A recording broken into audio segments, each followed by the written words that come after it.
Hoje nós estamos ao longo dos 4 cultos falando sobre um assunto que eu creio que é um assunto,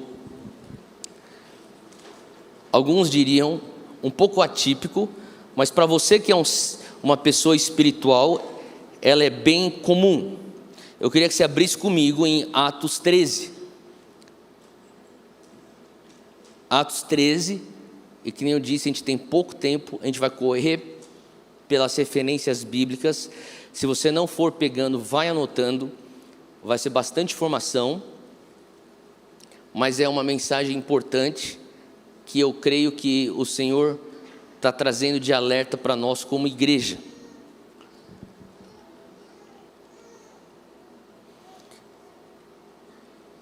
Deixa a tua Bíblia aberta em Atos 13, nós vamos ler daqui a pouquinho. Sabe, nós estamos vivendo tempos onde eu conversava com uma pessoa, falei, está um pouco assim, sei lá, estranho, né? Ele falou assim, parece que tudo está um pouco esquisito, né? Eu falei, como é que você sente? Ele falou assim, ele descreveu de uma maneira que eu falei, é a melhor descrição que eu sinto. As coisas estão suspensas no ar. Quem já sentiu isso aqui? Parece que está tudo suspenso no ar e você está numa interrogação, o que está acontecendo? E por mais que a maioria de nós somos conservadores e você entende isso por conta da maneira que os valores da igreja, os valores da Bíblia são expostos, uma das coisas que eu vejo no corpo de Cristo, na igreja de Cristo, que é uma coisa uma questão de alerta, é que muitas vezes, pelo fato de você ser conservador, você não está percebendo que as tuas opiniões e os teus posicionamentos são muito mais influenciados por comentaristas políticos conservadores, filósofos conservadores, pensadores conservadores, influenciadores conservadores. Não tem nada de errado com isso, eu não estou criticando isso. O que eu estou criticando é o fato que o cristão, o evangélico que tem o Espírito Santo, não tem nada de diferente a dizer do que aqueles especialistas que você está escutando nessas plataformas. E por mais que talvez eu concordaria com muito daquilo que está sendo dito dessa ala conservadora, eu entendo que eu tenho algo que eles não têm. Faz sentido? Eu tenho o Espírito Santo, eu preciso escutar a inteligência espiritual do Espírito Santo, e eu não posso simplesmente regurgitar aquilo que eu escuto de voz conservadora. Como um homem espiritual, você como um homem ou uma mulher espiritual, o Espírito Santo te dá o discernimento e visão e audição espiritual para entender o que está acontecendo nas regiões celestiais. Tudo que você está vendo aqui no físico, que por sinal é de onde esses conservadores e essas vozes estão tirando suas opiniões, não estão considerando o mundo espiritual. E como pessoas espirituais, a pergunta que eu falo é: o que é que Deus está falando? O que é que o Espírito está dizendo à igreja? Assim como o apóstolo João era uma pessoa tão sensível ao Espírito Santo e escreve de fato a voz de Deus para a igreja nas 7 cartas no Apocalipse, eu perguntaria: será que alguém escutou o que Deus está dizendo para a igreja do Brasil? O que é que Deus está falando para a igreja do Brasil? Porque tudo que está acontecendo no físico nada mais é do que uma repercussão ou ramificação de algo que já está acontecendo no espírito. E a pergunta então é: o que acontece no mundo espiritual? Porque nós, como cristãos, acreditamos que o mundo espiritual é mais real do que o físico. E assim como o pensador britânico cristão C.S. Lewis dizia, nós todos somos um espírito preso dentro de um corpo. Então, em Atos 13, Paulo ele começa a sua jornada lá em Antioquia, a igreja profética, a igreja apostólica, e eles enviam então os apóstolos para uma viagem missionária. E quando ele chega lá no versículo 38, ele está numa outra Antioquia. Isso aqui é a Antioquia de Pisídia. E essa cidade, ele está evangelizando, as pessoas vêm para Jesus, elas entendem o que é a nova aliança. E no versículo 38, quando a gente pega, acompanha aí comigo no versículo 38, ele diz: portanto, meus irmãos, quero que saibam que mediante Jesus lhes é proclamado o perdão dos pecados. Quantos aqui são gratos a Deus que você é perdoado pelos teus pecados aí? Amém? Tá bom. Que bom. Versículo 39. Por meio dele, quem é que é esse ele? É Cristo. Todo aquele que crê é justificado de todas as coisas das quais não podiam ser justificados pela lei de Moisés. Ele está falando aqui, olha, você foi salvo, não pela lei de Moisés, você foi salvo pela graça. Então ele está trazendo as boas novas. Ele está falando assim, olha, você teve teu pecado perdoado por Jesus, e não só isso, você tem parte com ele agora através da graça, não pela lei de Moisés. Isso aí é um evangelho, são boas novas. Então Paulo está falando aqui com crentes. E no versículo 40, acompanha comigo, ele diz, cuidem, fala comigo, tomem cuidado, para que não lhes aconteça o que disseram os profetas.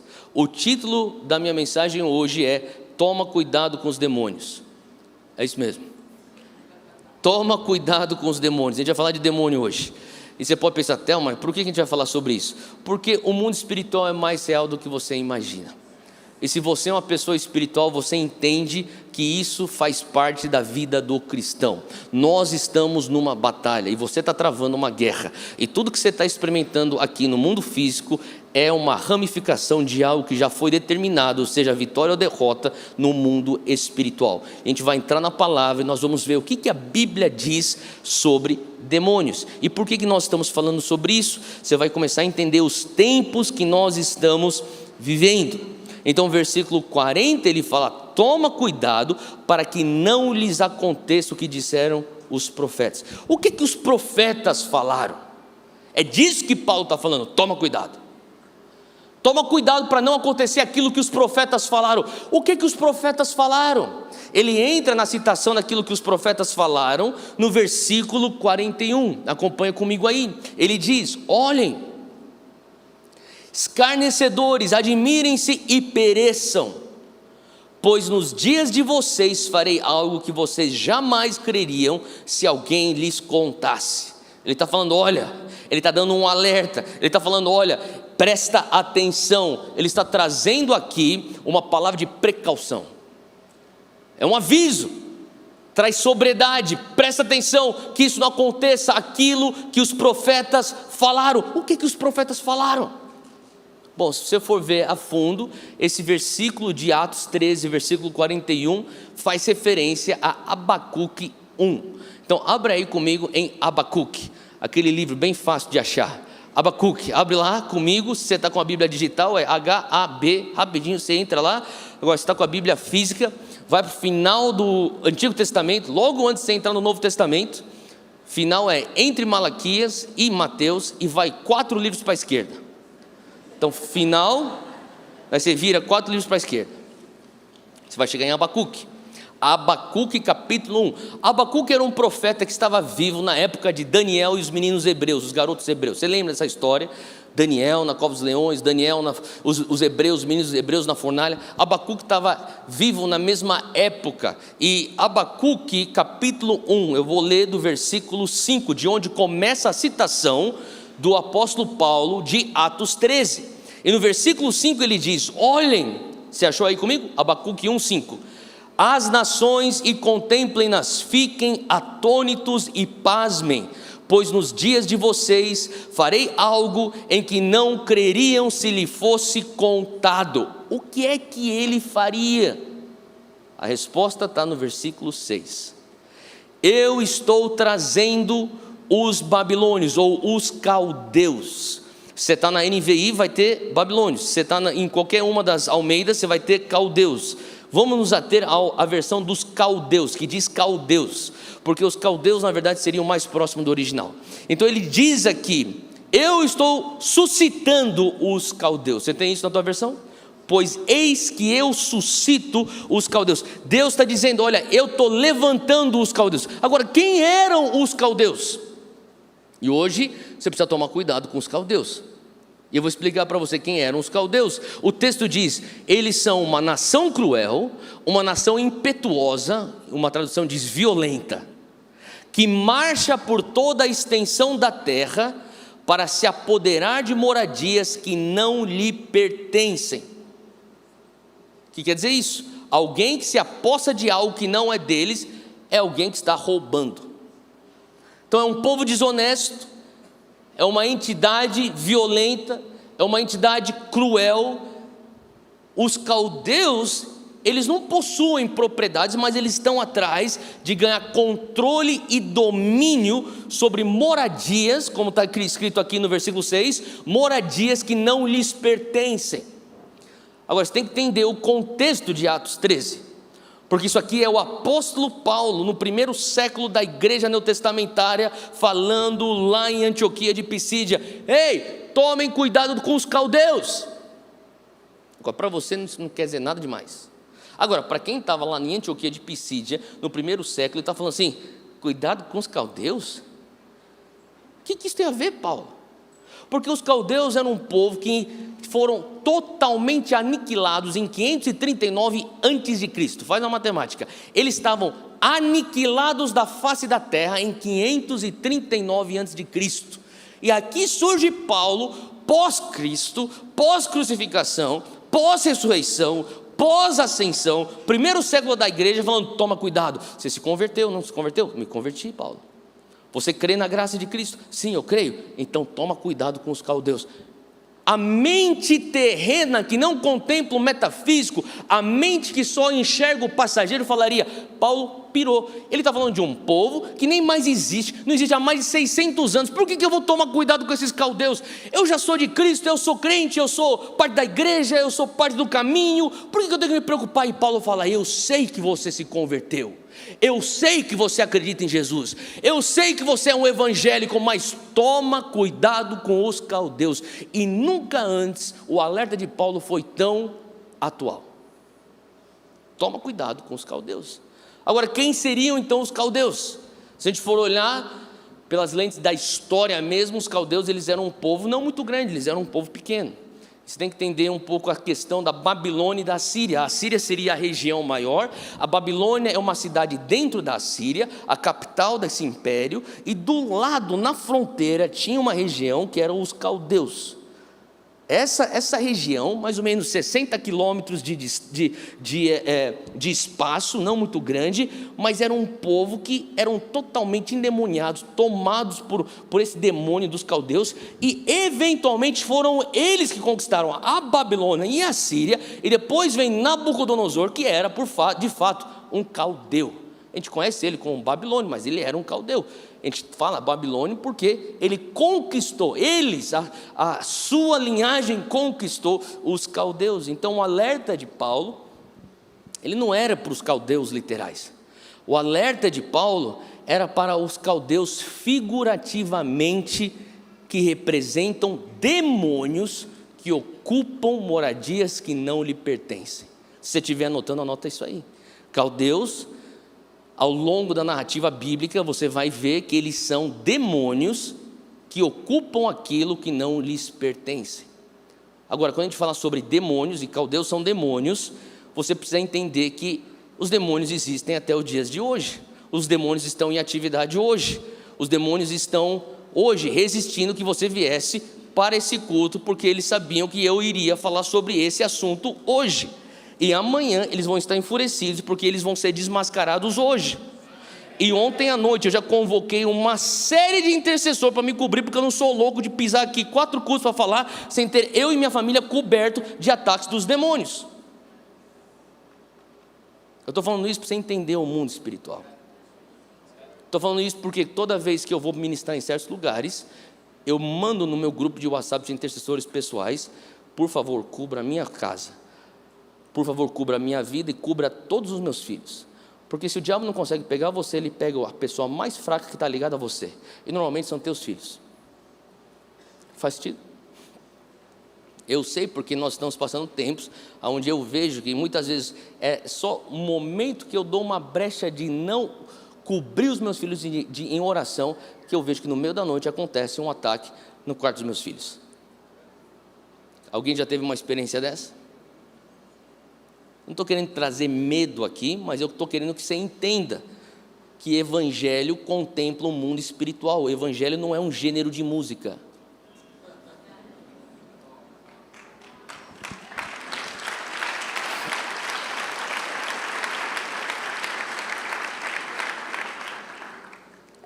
Abacuque 1,6 diz que eles vêm se apossar de moradias que não lhes pertencem.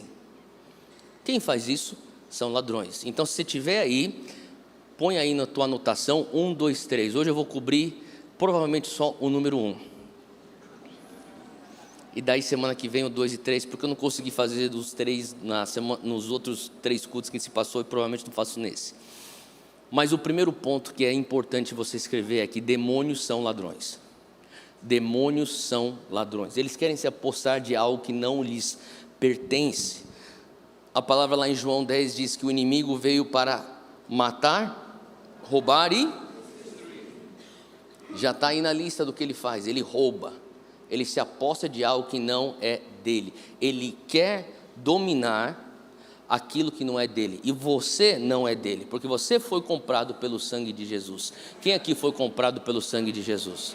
O momento que você disse sim ao sangue de Jesus, você é propriedade do reino de Deus. E o momento que você é propriedade do reino de Deus, o inimigo olha para você como uma ameaça. Lucas capítulo 13, olha só o que está escrito em Lucas capítulo 13, versículo 10, na verdade eu vou começar do versículo 11, mas basicamente Jesus está no sábado, e como a gente sabe, no sábado a lei do judeu não permite com que você trabalhe no sábado. Ele inclusive não poderia nem fazer ministério no sábado, servir os outros no sábado, ele não poderia curar no sábado, a lei não permitiria isso. Mas Jesus, ele se depara com uma mulher no sábado que está enferma, versículo 11, eis que estava ali uma mulher que tinha um espírito de enfermidade. Sublinha isso aí, espírito de enfermidade, sublinha isso no teu texto. Havia já 18 anos e ela andava curvada e não podia de modo algum endireitar-se. Então essa mulher, ela tinha talvez uma condição de escoliose, ou ela era corcunda, um problema na coluna, na espinha, há 18 anos. Quer dizer que a enfermidade dela não era fisicamente real? Não, não quer dizer isso. Ela era uma enfermidade fisicamente real, mas a razão, a raiz era espiritual. E qual que era a raiz? O texto diz, era um espírito de enfermidade. O que eu estou querendo dizer é que não é todas as doenças, não são todas as enfermidades que são espirituais, e seria ignorância nós pensarmos que todas as enfermidades têm raiz espiritual, mas tão ignorante pensar isso é você pensar que nenhuma enfermidade é espiritual. Então tem enfermidades que têm uma raiz que é física, tem enfermidades que têm sua raiz espiritualmente falando. Inclusive já existem alguns estudos sobre câncer, e não são todos cânceres, mas eles dizem que alguns cânceres você consegue traçar um padrão de pessoas que viveram amarguradas sem liberar perdão. Então tem sim uma razão por trás, e não estou querendo dizer que se você tem câncer você não libera perdão, não é isso que eu estou dizendo. O que eu estou querendo dizer é que existem doenças, não são todas, mas existem algumas doenças cuja raiz é uma raiz espiritual. E Jesus olha então para essa mulher que está cativa com esse espírito de enfermidade, ele liberta ela, em outras palavras, ele cura ela, e quando ele cura ela, os fariseus se levantam para debater com ele, confrontar ele. Você não pode curar essa mulher no dia de sábado. E no versículo 16, Jesus está argumentando de volta com os fariseus, ele diz: e não convinha soltar desta prisão. Fala comigo, prisão. Sabe, o inimigo, quando ele vem para roubar, ele te prende. Não convinha soltar desta prisão no dia de sábado esta filha de Abraão, a qual há 18 anos Satanás mantinha presa. Então Satanás mantinha ela presa, é o que Jesus falou. Então a pergunta é, calma aí, será que foi um espírito de enfermidade ou foi o próprio Satanás que manteve ela presa? Algumas vezes eu escuto alguns na igreja falando assim: olha, eu estou passando por tanto ataque, outro dia Satanás apareceu e veio me atacar no meu quarto. Eu falei, provavelmente não foi Satanás, mas foi um ataque espiritual. Foi um ataque espiritual, mas provavelmente não foi Satanás. Por que não foi Satanás? Porque provavelmente você não merece tanta atenção para o Satanás mesmo ir na tua sala, tipo... Eu sei que você é um baita homem de Deus, mas cara, vamos pôr as coisas em perspectiva aqui. Você está falando que o próprio Satanás... Não é que você não é importante, mas é porque Satanás não é onipresente. O que faz Deus ser Deus? De uma maneira bem generalizada, 3 características de Deus faz Deus ser Deus. A primeira é que ele é onipresente, ele pode estar em todos os lugares ao mesmo tempo. A segunda é que ele é onisciente, ele tem todo o conhecimento. A terceira é que ele é onipotente, ele tem todo o poder. Satanás não é Deus porque ele não é onipotente, ele não é onisciente, ele também não é onipresente. Agora, eu creio que quando Jesus estava no deserto, foi o próprio Satanás que foi tentá-lo. Aquilo merecia muita atenção, e não só atenção, muito tremor e temor de Satanás, por isso que ele foi para lá. Mas quando você lê na palavra, Satanás está atacando o povo de Deus, muitas vezes você vai entender isso como as obras de Satanás. E aqui é isso que o texto está querendo dizer. As obras de Satanás mantiveram essa mulher presa 18 anos. Agora, quem é que executa as obras de Satanás? Os demônios. E assim como em qualquer organização militar, você tem uma hierarquia que vai lá de cima do líder e do chefe do comando até lá para baixo. A mesma coisa acontece no exército das trevas. Eu não tenho tempo para entrar hoje nisso, talvez semana que vem a gente fale um pouco sobre a hierarquia e os níveis diferentes no mundo espiritual. Isso existe também para os anjos da luz e também existe isso para os anjos da treva. Se você não sabia, os demônios nada mais são do que anjos da trevas. 1/3 de todos os anjos caíram com Lúcifer, esses são os seus demônios. E eles tinham já um ranking, antes de caírem, eles mantiveram um ranking pós-queda, agora um ranking das trevas. E aqui os demônios então executam o trabalho ou a obra de Satanás. Então realmente a tua guerra, a tua luta, a minha luta são contra os demônios, são os enviados de Satanás para fazer as obras de Satanás, e eles estão atrás de fazer com que você venha a ser preso, porque eles não querem que você viva uma vida de vitória. Mas quantos aqui entendem que quando Jesus fala, eu vim te trazer vida, e vida em abundância, não é da vontade de Deus que você só viva salvo nessa terra. Theo, eu aceitei Jesus no meu coração, confessei Ele como meu Senhor, que bom, você é salvo, nós somos salvos pela graça, mas vai requerer posicionamento, vai requerer alinhamento, vai requerer concordância com a verdade de Deus, para você viver a tua vida em abundância. Ter vida você tem por fé na graça, ter abundância na tua vida você vai ter, ao passo que você se alinha com a verdade de Deus. Faz sentido? Então aquilo que os demônios fazem é impedir com que você viva em abundância. Eles já morrem de raiva que você já é salvo, então eles querem que você venha pastar e sofrer enquanto você está salvo. É de lá que eles tiram um senso de propósito, ver o povo de Deus sofrer. E a gente vê isso em Salmos 83, abre aí comigo. Em Salmos 83 o salmista descreve as obras de Satanás, ele descreve a atividade demoníaca. Salmos 83 versículo 1 diz assim: ó Deus, não te emudeças, não fiques em silêncio, nem te detenhas, ó Deus, vê como se agitam os teus inimigos. Quem são os inimigos de Deus? Satanás e seus demônios.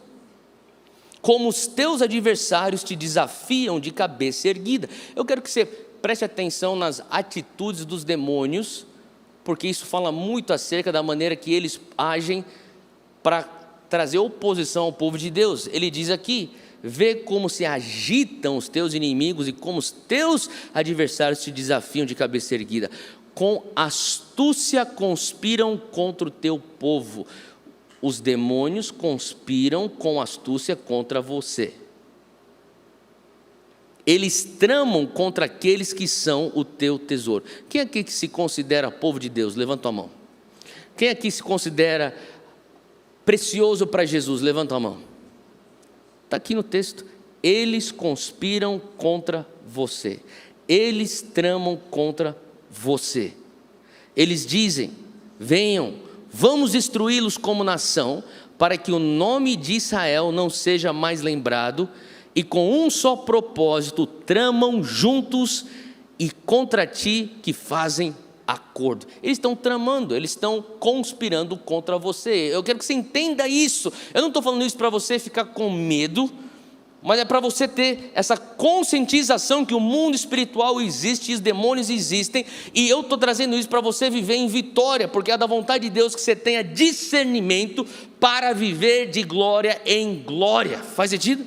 Eu lembro crescendo em casa, minha mãe às vezes convidava a tia Neuza e Tioca para vir lá para ter umas refeições, e quando a gente tinha tempo com a tia Neuza eu morria de medo, porque Mano, ela começava a falar de demônio, eu tinha, sei lá, 9 anos de idade, 8 anos de idade. Ela começava a falar de demônio nisso, daí de repente você está sentado, tem demônio no pão, demônio na geleia, demônio no quadro, demônio no micro-ondas, demônio na televisão, demônio na Disney, tudo de demônio. Eu cansei, tipo, daí ela olhava para mim e falava, você está com medo?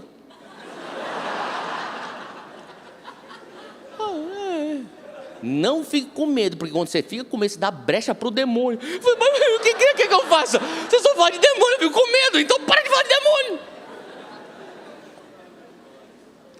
Eu não estou falando para você ficar com medo, para você dar brecha para o inimigo, porque é verdade, o medo é um espírito, mas o que eu estou falando é porque você como um cristão maduro, você como um irmão e irmã na fé que está indo de glória em glória, você precisa ter a conscientização que isso existe.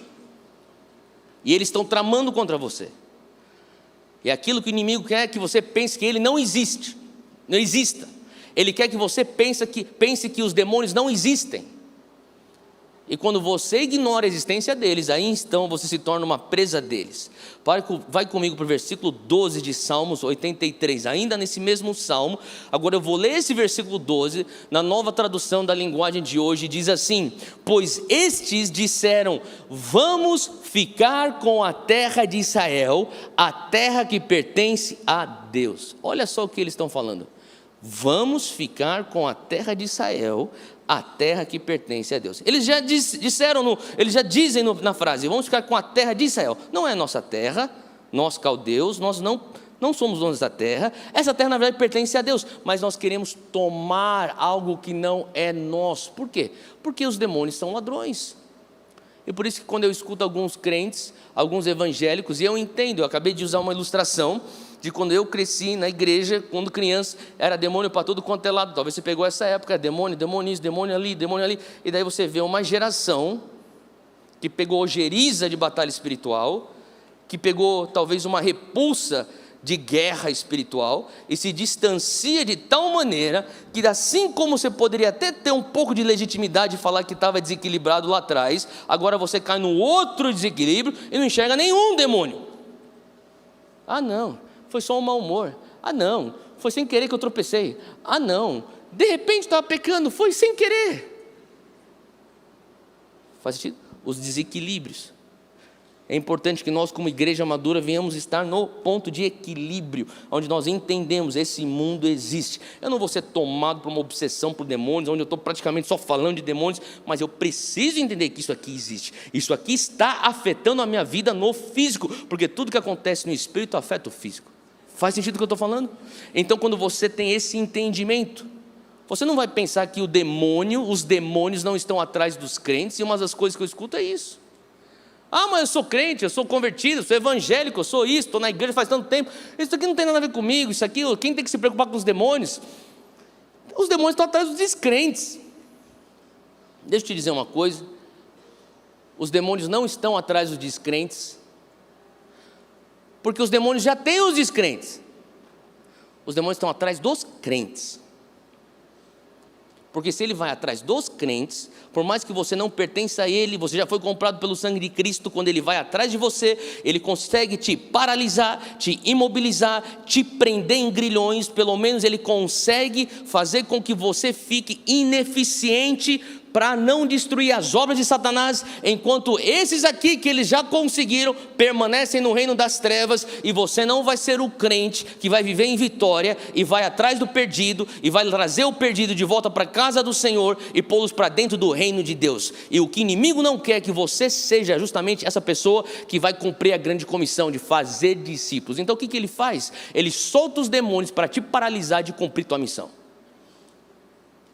Faz sentido?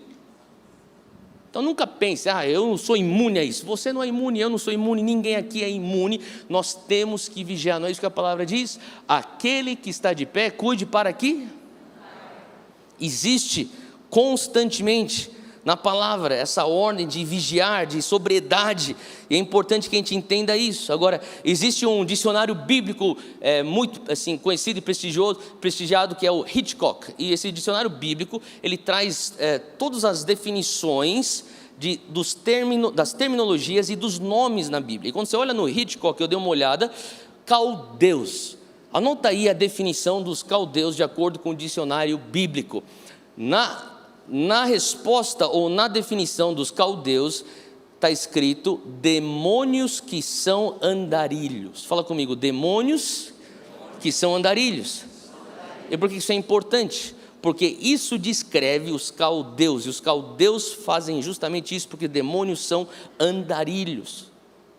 Abre comigo em Mateus capítulo 12, isso aqui é Jesus trazendo uma explicação do que acontece no mundo espiritual quando alguém é liberto de um demônio. Jesus fala lá em Mateus capítulo 12, versículo 43, eu vou dar um tempo para você chegar lá.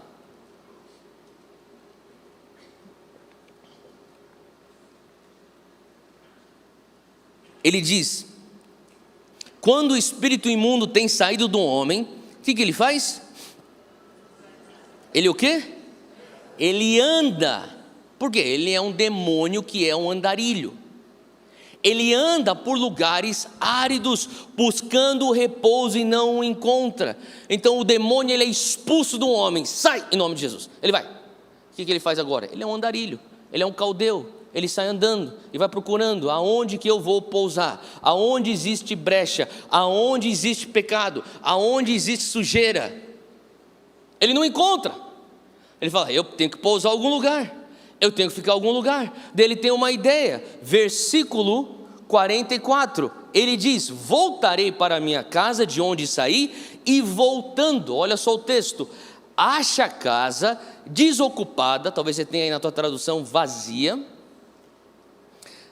acha a casa varrida e adornada, ou talvez você tenha aí em ordem. Não é tão verdade isso? Quando você é liberto do demônio, quando você vê pessoas que eram endemoniadas sendo libertas de demônio, parece que aquilo que era uma bagunça na vida delas, de repente começa a entrar em ordem. Você já viu uma pessoa que estava vivendo uma vida bagunçada, foi liberta, de repente as coisas começam aos poucos a entrar em ordem. Porque bagunça não é um sinal da presença de Deus. A outra coisa que diz aqui é que a casa estava varrida, limpa. Fala comigo, sujeira não pertence no reino. Sabe, a gente tem um programa no Dunamis de liderança, que é a escola de liderança do Dunamis, que a gente recebe aí uns 20 jovens do mundo inteiro que vem, e daí tem a casa dos homens e as casas das meninas, né? E de vez em quando, eu não tenho nada para fazer, que isso é raro, mas às vezes acontece, eu falo assim: vou lá na casa dos homens.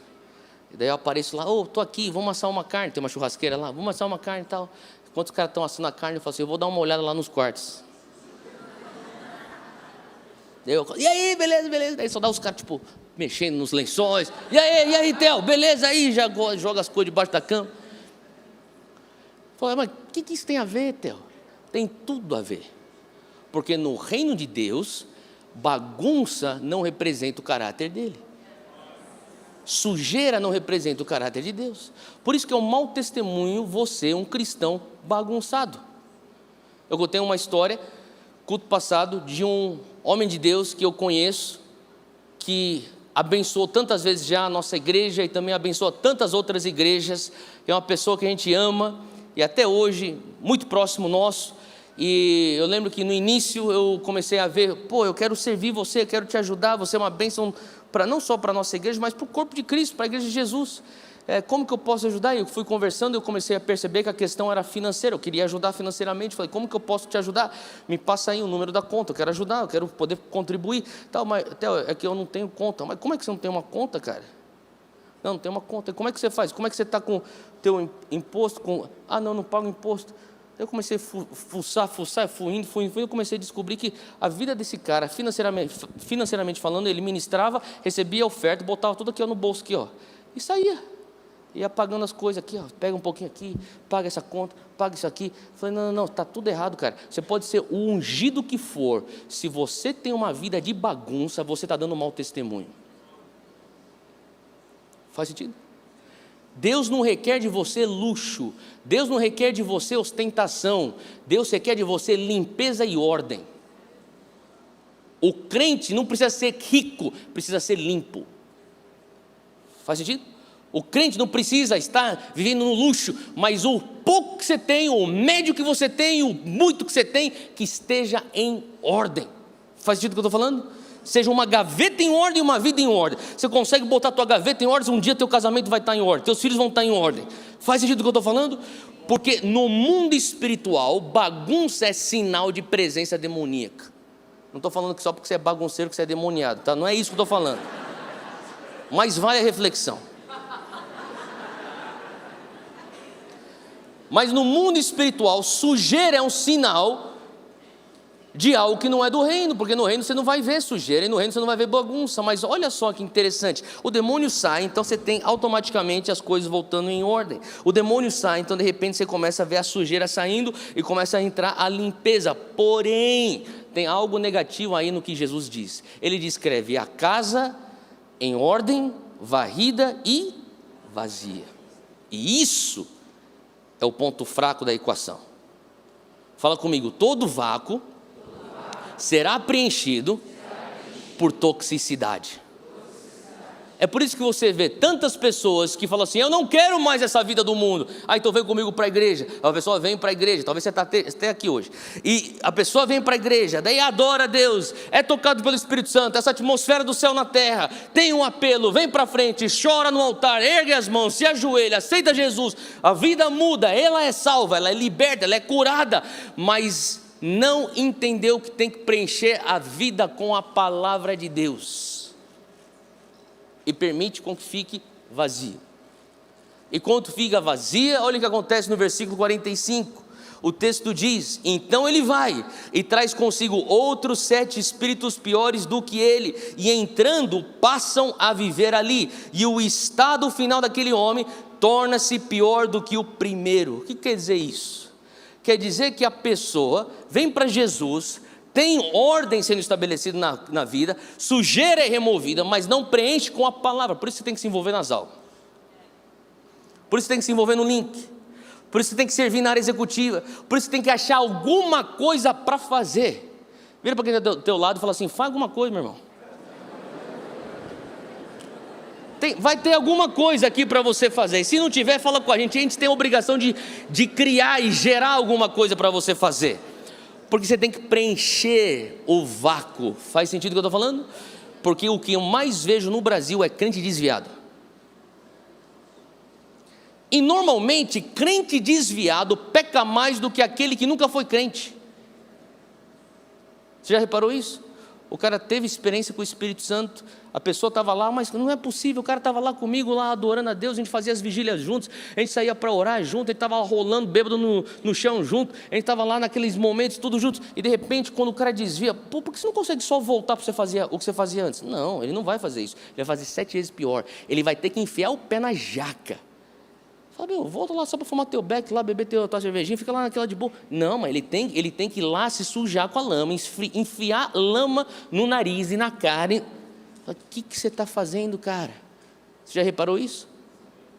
Crente desviado sai pecando muito mais do que quando ele não era nem crente, porque tem esse princípio aqui: quando você não preenche o vácuo, você precisa preencher com a palavra de Deus, você precisa preencher com a presença do Espírito Santo, você precisa preencher. Por isso que eu sei que às vezes a gente até faz piada, a gente olha para trás nos momentos da nossa radicalidade espiritual, que quando a gente veio para Jesus era tudo crente, mas deixa eu falar uma coisa, às vezes isso é importante, é a maneira que você vai preenchendo o vácuo, e aos poucos você vai conseguir encontrar o teu equilíbrio, mas que antes seja assim, do que você permitir um vácuo para depois voltar 7 vezes pior.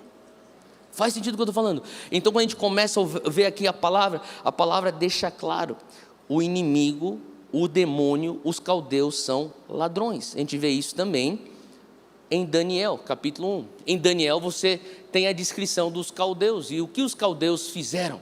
Nabucodonosor, como eu te disse, era um caldeu, e ele fez o que os demônios fazem, ele roubou. Daniel 1, versículo 1, você achou aí?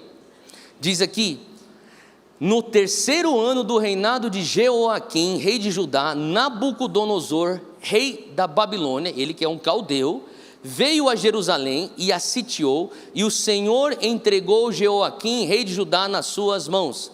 Lê comigo esse versículo de novo: e o Senhor entregou Jeoaquim, rei de Judá, nas suas mãos. Quem que entregou Judá e Jerusalém nas mãos do caldeu? O Senhor. Por quê? Porque assim como um pai, você que é pai, você que é mãe, você entende o coração de pai do nosso Deus. O coração de pai do nosso Deus é que nós venhamos sempre aprender através da fé. Não foi isso que aconteceu no jardim? Lá no jardim do Éden ele falava assim, olha, não coma desta árvore, coma de qualquer outra árvore, só não coma desta árvore. Se você comer desta árvore, você vai morrer. O que Deus queria? Só acredita em mim, não pague para ver, acredita em mim, é só isso que eu quero. Até hoje, Hebreus 11:6, sem fé é impossível. Como que você agrada a Deus? Acreditando nas palavras de Deus, depositando fé nos mandamentos de Deus. Você vai agradar a Deus quando você fala assim, eu não preciso experimentar as consequências, eu só creio em ti. Isso agrada a Deus. Faz sentido? Em Daniel, ele veio para roubar, e a palavra diz que ele permitiu com que até os inimigos se levantassem para ensinar os filhos uma lição. Por quê? Os filhos, o povo de Israel não queria aprender por fé. Quantas vezes Deus falava ao povo de Israel, não case com as mulheres de outras nações, não adore os outros ídolos de outras nações, não se contamine com as práticas das outras nações, mas vai lá Israel, ele queria pagar para ver. Israel ia lá e fazia. E daí eles clamavam, Deus, misericórdia, tira a gente daqui. E daí Deus falou, tá bom, eu tiro vocês daí. Era como se Deus permitisse. Eu vou permitir um inimigo, porque eles não estão conseguindo aprender por fé, então que eles venham aprender pela dor, mas eles precisam aprender. Faz sentido? Como pai, você fala para a criança, você sabe isso aqui? Isso aqui é uma tomada, não ponha teu dedo ali. Se você puser teu dedo ali, a tua vida nunca mais será a mesma. Não é isso que você fala para o teu filho? Você vai levar um choque, vai doer muito. Daí você vira para pegar um copo d'água, o que teu filho faz? Não é verdade? Você gostaria tanto que ele aprendesse por fé e não pela dor. Só que se às vezes você fala assim, não, eu vou tirar tudo aquilo que pode machucar o meu filho, você não consegue viver. E chega uma hora que Deus fala assim, eu vou permitir os filisteus te escravizarem e te esfolarem, para quem sabe você aprenda a lição. Não aprendeu? Tá bom, então eu vou permitir com que os amalequistas existam, para que eles venham te esfolar, para quem sabe você aprender a lição. Tá bom, então eu vou permitir com que os babilônios, até agora não aprendem a lição, por favor, aprenda a lição com os babilônios, para você não sofrer na mão dos persas. Por favor, aprenda na mão dos persas, para você não ter que sofrer na mão dos romanos. Faz sentido? O Senhor quer que nós venhamos aprender por fé. Então, por isso que existe um propósito e uma permissão do Senhor sobre a existência dos inimigos de Israel. E deixa eu te dizer uma coisa, Deus também permite demônios. Deus permite demônios. Deus já tem um dia apontado para destruição e juízo de todos eles, mas Ele permite demônios, porque infelizmente, às vezes leva alguns demônios para alguns crentes começarem a orar. Infelizmente vai levar alguns demônios para você começar a tapar algumas brechas no teu casamento. Infelizmente vai levar um pouco de ameaça demoníaca de destruição da tua família, para você como homem tomar o teu lugar como sacerdote da tua casa. E o Senhor está olhando para os teus filhos e fala, eu amo tanto eles que eu vou permitir alguns demônios para acordar o pai deles. Faz sentido? E aqui o Senhor está permitindo os caldeus, os demônios, virem atrás de Israel. E como sempre o Senhor está reservando juízo para eles também. Não pense que eles vão passar sem juízo, o Senhor já vai julgá-los. E quando julgou eles, finalmente, 539 a.C., eles foram aniquilados e nunca houve mais um rastro dele na face da terra. Você não vai encontrar ninguém falando, meu sobrenome é Babilônio. Não existe mais, eles foram totalmente aniquilados. Mas eles serviram o propósito de Deus enquanto eles estavam existindo. E o propósito de Deus era que o povo de Israel despertasse, para que o povo dele viesse acordar. Olha só o que o inimigo faz, o caldeu, o demônio fez. Ele roubou duas coisas. No versículo 2, ele falou que ele também levou alguns dos utensílios do templo de Deus. Ele levou os utensílios para o templo do seu Deus na terra de Sinear e os colocou na casa do tesouro do seu Deus. Muito importante, sublinhe esse versículo 2. O que acontece aqui? A primeira coisa que o caldeu rouba é a casa do tesouro. O que significa isso? Malaquias 3, depois você lê isso com calma, é a menção na casa do tesouro como lugar aonde pertencem os nossos dízimos e ofertas ao nosso Deus. O inimigo quer roubar o dízimo e oferta da igreja, do povo dele. E eu vou te mostrar por que isso aqui é tão estratégico. Ele tira da casa do tesouro de Jerusalém todo o ouro e prata que os israelitas dizimaram a Deus, e ele não vai pegar o ouro e prata para simplesmente gastar com os coronéis do exército dele, com os generais do exército dele. Aqui, ó, vamos esbanjar, fazer uma festa aqui, vamos gastar aqui, comprar gado, vamos comprar propriedades. Não. Ele já leva direto para onde? O texto diz, para a casa do tesouro do Deus dele. Porque aqui não tem nada a ver com valor monetário, aqui tem tudo a ver com uma transação de poder. Sai do poder de um, eu vou roubar o teu poder e autoridade para outro lugar. Porque dízimo na casa de Deus traz autoridade para a igreja. Dízimo na casa de Deus te põe em lugar correto, em prumo correto com o Senhor Deus. Faz sentido? E assim você tem autoridade. Agora a segunda coisa que ele rouba é versículo 3. E olha só o que ele diz. Ele dá ordem a Aspenaz, o chefe dos oficiais da sua corte, que trouxesse alguns dos israelitas da família real e da nobreza. Versículo 4, presta atenção: jovens sem defeito físico, de boa aparência, cultos, inteligentes, que dominassem os vários campos do conhecimento e fossem capacitados para servir no palácio do rei. Ele deveria ensinar-lhes a língua ou o idioma e a literatura dos babilônios, e de sua própria mesa o rei designou-lhes uma porção diária de comida e de vinho. Eles receberiam treinamento durante 3 anos e depois disso passariam a servir o rei. Anota aí na tua anotação: Nabucodonosor, o rei caldeu, roubou 2 coisas. Primeira coisa, a casa do tesouro de Deus. A segunda coisa que ele rouba, está descrito no versículo 3 até o versículo 5, ele rouba a futura geração de Israel, os jovens. O inimigo sempre está atrás disso, os jovens. O futuro da igreja, o futuro da nação de Israel, ele está atrás disso. Ele olha e fala assim, ó, traz para mim todos aqueles que seriam os líderes das esferas de Israel. Eu quero todos eles, traz para mim. E o que ele vai fazer com eles? Ele vai ensiná-los a pecar. Agora, se você for ver em 1 João 2,16, você pode pensar, mas como é que assim? Eles não sabiam pecar antes? Você vai entender o que eu vou te dizer. Em 1 João 2, versículo 16, depois você lê em casa, 1 João, toda a epístola inteira.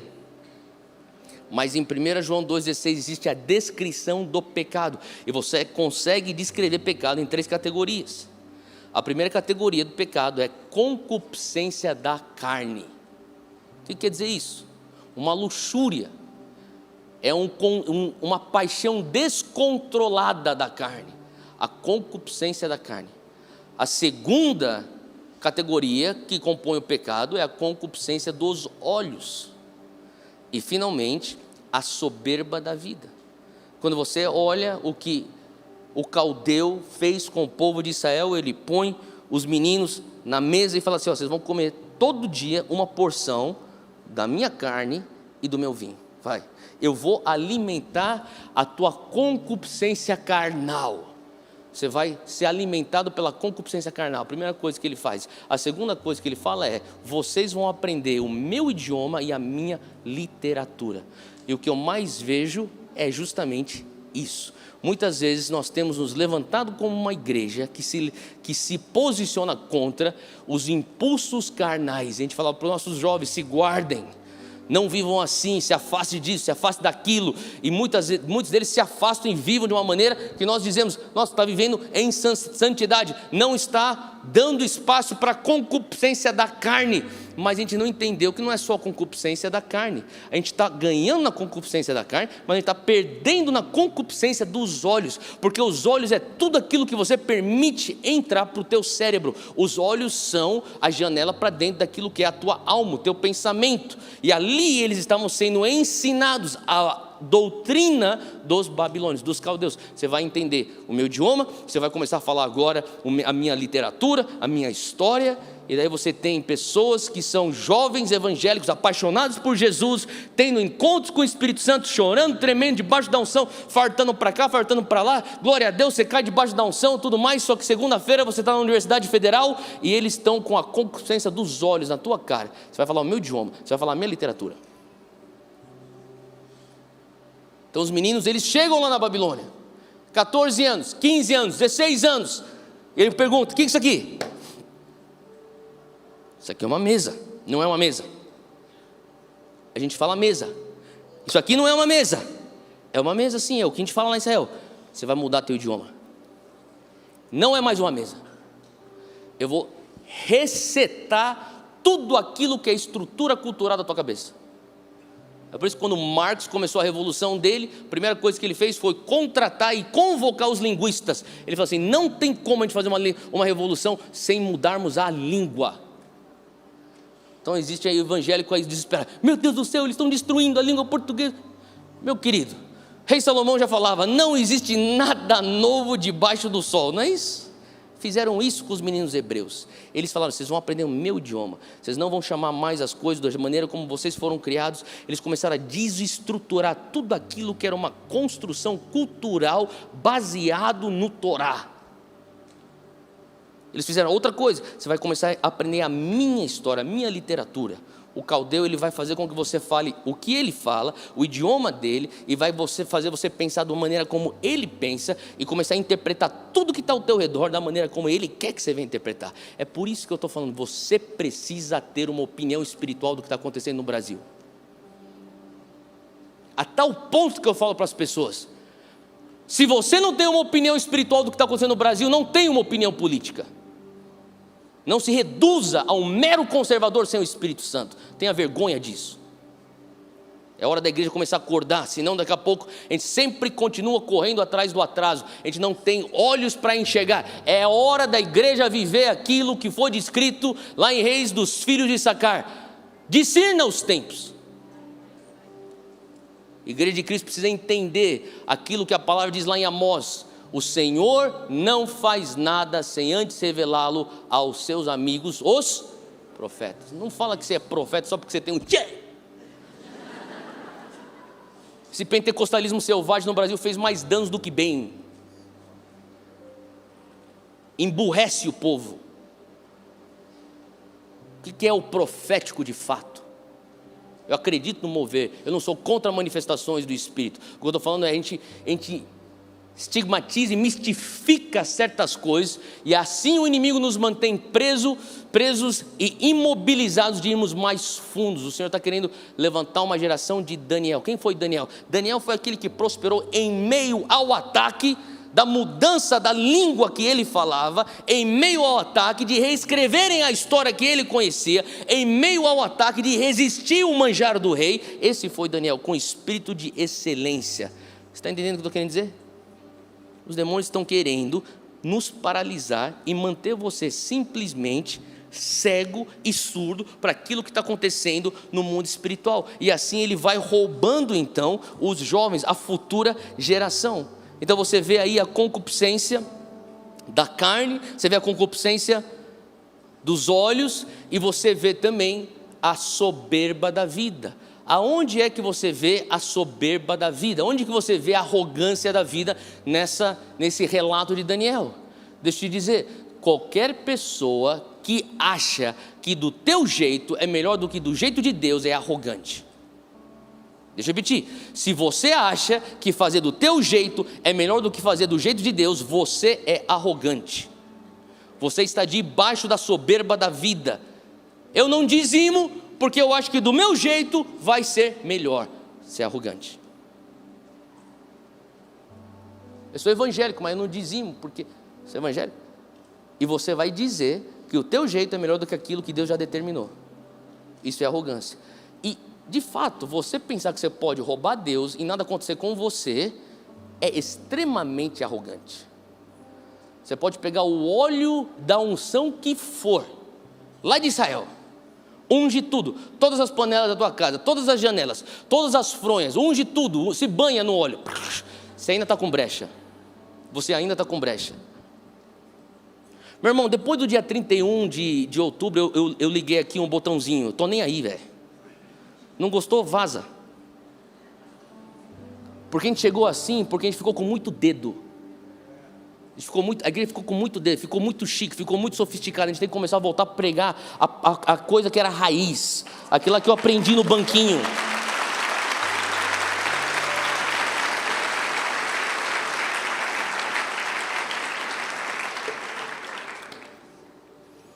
Um cristianismo maneiro não vai discipular o Brasil. É um cristianismo baseado na palavra. A gente está chique demais, está influential demais, digital demais, tomado por mamão demais. Faz sentido o que eu estou falando? Falo para você, o que vai mudar o Brasil, e também não vai ser gente famosa que vai mudar o Brasil, não. Você vai mudar o Brasil. Quando você vive o evangelho de fato, você muda o Brasil. Uma pessoa por vez você muda o Brasil. Você se torna um discípulo de Cristo e você discipula uma pessoa direito. Fala, isso aqui que é o evangelho. O evangelho na palavra é isso. Eu sei que você está escutando uma série de coisas lá, está vendo uma série de coisas lá, mas o evangelho é isso. Faz sentido? Essa era a convicção de Daniel. Quando Daniel se posiciona, ele chama os seus 3 e fala assim, ó, isso aqui é o que a gente aprendeu lá em casa. Lá em casa, isso que era convicção. Daqui a pouco, Sadraque, Mesaque e Abednego, eles falam, a gente não quer mais o manjar do rei. E assim foi acontecendo o discipulado, de uma pessoa, para outra pessoa, para outra pessoa, para outra pessoa, até chegar num momento onde os 3 hebreus na fornalha causam um reboliço, uma revolução tão grande a nível nacional, que o próprio Nabucodonosor tem que fazer um decreto nacional. E deixa eu te dizer, a transformação do Brasil não vem a gente fazendo bypass, perguntando e pedindo para alguém fazer um decreto nacional, sendo que a gente não está vivendo a convicção no nível pessoal. Nós precisamos ver isso. E nós precisamos entender que nós estamos nessa guerra. Você está comigo? A pessoa que escolhe o seu jeito ao invés do jeito de Deus, abre brecha, fecha todas as brechas. Eu finalizo com isso aqui. Eu sei que meu tempo acabou, mas obrigado pela tua paciência, estou finalizando. Demônios, anota isso aqui. Demônios são invasores e poceiros. Demônios são invasores e poceiros. Eles começam invadindo o teu quintal. O que é o quintal? É o lugar de pouca ocupação. Aonde você não dá muita atenção na tua vida, aonde você não está olhando, você prestando atenção, aquele lugar ele começa a invadir, é o teu quintalzinho. E depois ele começa a ficar confortável, ele vê que você aceita, ele vê que você acha que não tem problema, ele vai avançando um pouco, e daí ele entra na tua casa. Quando ele entra na tua casa, ele vai para um lugar específico chamado quartinho da bagunça. Você tem o quartinho da bagunça? O que é o quartinho? Obrigado pela tua honestidade. A gente também tem um quartinho que é semi-bagunça lá. Às vezes você está recebendo uma visita, e como é que eu faço esse negócio? Vai, tá com esse negócio aqui, pá, e fecha. Aí você abre a porta, seja bem-vindo. Quem nunca? Tem um quartinho da bagunça que as pessoas que vêm de fora não enxergam o que está lá dentro. Não é verdade? Esse que é o perigo. O perigo é quando você tem pecado escondido. E você joga tudo no quartinho da bagunça. E você fecha a porta, mas ninguém está vendo. O que eles estão vendo? Eles estão vendo aqui a mesa posta, eles estão vendo aqui os móveis, a decoração, eles estão vendo aqui as obras de arte, eles estão vendo aqui o chazinho que eu estou servindo, eles estão vendo tudo isso aqui, eles não estão vendo o pecado atrás da porta. E daí quando você menos espera, ele tomou o quintal, ele tomou o quartinho da bagunça, daqui a pouco ele tomou a casa inteira. Porque demônios são poceiros. Quantos aqui podem concordar que nós vamos fechar todas as brechas nas nossas casas? Nós não vamos permitir ele tomar posse de nada, porque ele é ladrão, ele vem tentar se apossar de coisas que não lhe pertencem. Eu vou dizer uma coisa, você pertence a Deus, a tua família pertence a Cristo, então você vai fazer guerra contra esses demônios para a tua casa, amém? Deixa eu terminar com, agora eu já terminei, agora eu vou orar. 4 áreas que eu senti no meu espírito, pessoas recebendo ataques demoníacos. Primeira área, essa semana, isso aqui ficou me incomodando o tempo inteiro, tem alguma coisa acontecendo. quando eu comecei a sentar, eu comecei a entender e falar: Deus, me mostra 4 áreas que eu escutei do Senhor. Primeira área é a tua mente. O inimigo atacando a tua mente. Você que você tem padrões de pensamento, alguns padrões são positivos, outros negativos, mas independente, você reconhece teu padrão de pensamento. Eu estou falando de uma coisa que é fora do teu padrão. Você fala: isso aqui não é normal. Tem setas, mentiras, acusações do diabo. Você fala assim: isso aqui é uma seta, um dardo inflamado do diabo na tua mente. Pensamento, você fala assim: o que é esse tipo de pensamento?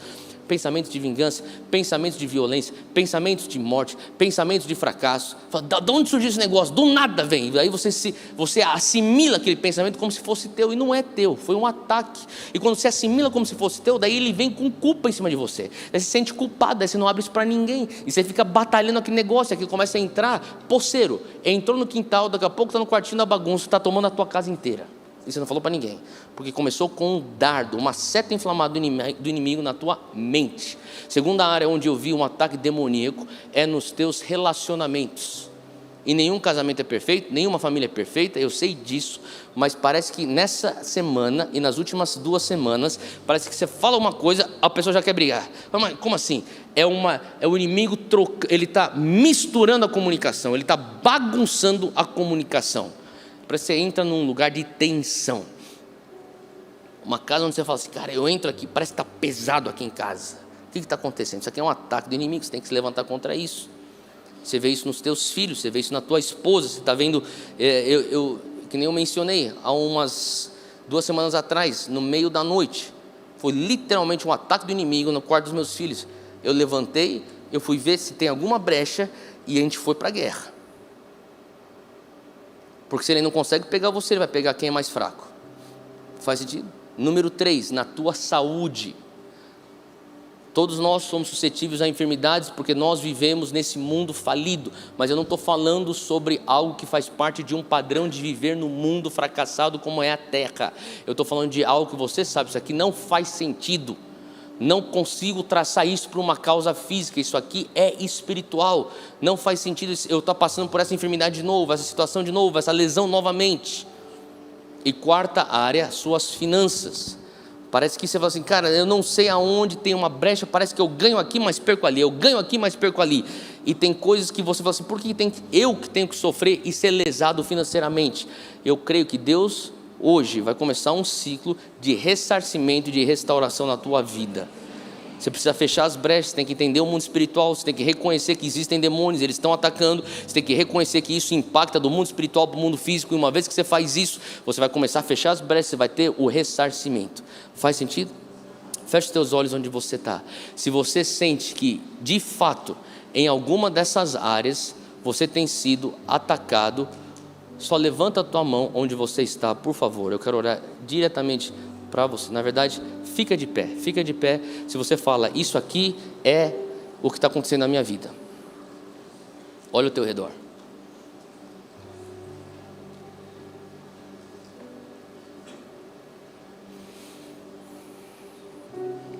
O Senhor vai fazer com que você saia daqui com uma ira santa e com uma unção que quebra o jugo. Amém?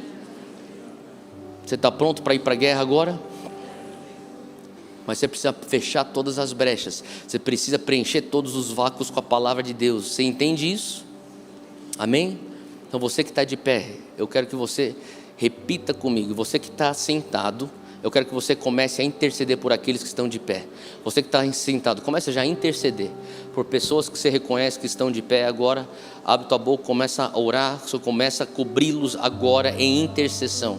Aonde você estiver agora, comece a interceder. E você que está de pé, você vai repetir essa oração comigo, mas eu quero que você repita essa oração com autoridade e com fé. Com fé. Você está fazendo algo no mundo espiritual. Esqueça quem está aqui na frente, atrás de você, do teu lado. Você vai para a guerra por você e pela tua família em fé. Declare com fé e repita comigo: Senhor Deus, em nome de Jesus, eu declaro, eu fui comprado pelo sangue de Cristo, vertido na cruz do Calvário. Hoje eu declaro, eu sou coberto pelo sangue de Jesus. Minha família foi comprada pelo sangue de Jesus. Eu cubro a minha família agora com o sangue de Cristo. E agora Eu declaro que eu tenho a mente de Cristo e eu não aceito os dardos e as setas inflamadas do inimigo que foram lançados no meu pensamento, pensamentos de morte, pensamentos de vingança, pensamentos de violência, pensamentos de fracasso, pensamentos de suicídio. Eu quebro eles em nome de Jesus. Eu não aceito essas setas e eu fecho agora as brechas na minha mente para as atividades do inimigo. Eu declaro sobre o meu corpo físico que o meu corpo é o templo do Espírito Santo. Em nome de Jesus, me cobre agora com o sangue de Cristo no meu sistema imunológico, no meu sistema nervoso, no meu sistema cardíaco, todos os meus sistemas agora cobertos pelo sangue de Jesus. Eu não aceito ataques na minha saúde e na saúde da minha família.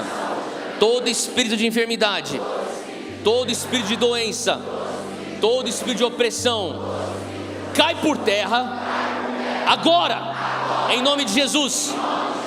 Eu quebro seus efeitos agora, em nome de Jesus. Em nome de Jesus, eu declaro a palavra de Deus, que eu e minha casa serviremos ao Senhor. Eu declaro o reino de Deus entrando na minha casa, entrando na minha família. O reino de Deus é feito de paz e justiça e alegria no Espírito Santo. E todo espírito de contenda, espírito de divórcio, espírito de divisão, espírito de violência, espírito de abuso, eu repreendo agora, em nome de Jesus. Espírito de manipulação na minha comunicação, cai por terra agora, em nome de Jesus. Eu não aceito na minha casa atividade demoníaca. Eu selo a minha casa, eu selo a minha família, eu tapo as brechas, eu preencho aquela casa com louvor e adoração e com a palavra de Deus. A minha casa é um lugar de altar, altar da presença de Deus. Eu declaro, em nome de Jesus, que tudo que é meu vem de ti e volta para ti.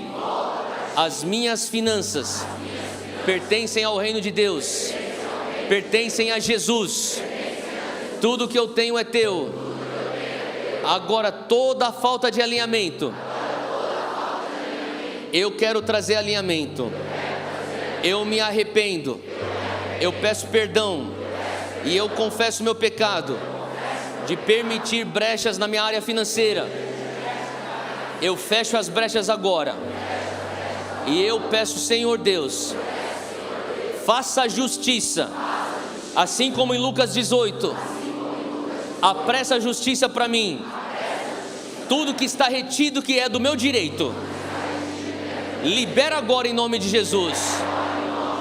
Todas as portas que deveriam estar abertas, mas de alguma forma estão fechadas, antes do ano terminar, abra as portas, eu te peço.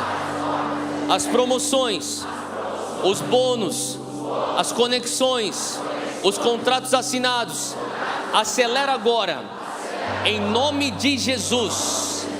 Agora você que está sentado, fica de pé e concorda junto com a gente e repita comigo. Agora, em nome de Jesus, como igreja, como Zion Church, nós entendemos que a nossa guerra não é com carne e sangue, mas contra principados, potestades, hostes celestiais. E agora, em nome de Jesus, nós tomamos a armadura de Deus. Hoje eu tomo, hoje como igreja tomamos a couraça da justiça, Eu visto a couraça da justiça. Eu cinjo os meus lombos com a tua verdade, a verdade da palavra. Agora eu calço as sandálias do evangelho da paz. E eu visto o capacete da salvação. Eu tomo na minha mão direita o escudo da fé, com o qual eu posso apagar todos os dardos inflamados do inimigo. E eu também tomo na outra mão a espada do Espírito, que é a tua palavra. E tendo feito tudo, eu permaneço de pé. E eu declaro que eu viverei para ver a bondade de Deus, a vitória de Deus aqui na terra dos viventes. Em nome de Jesus. Amém, amém e amém.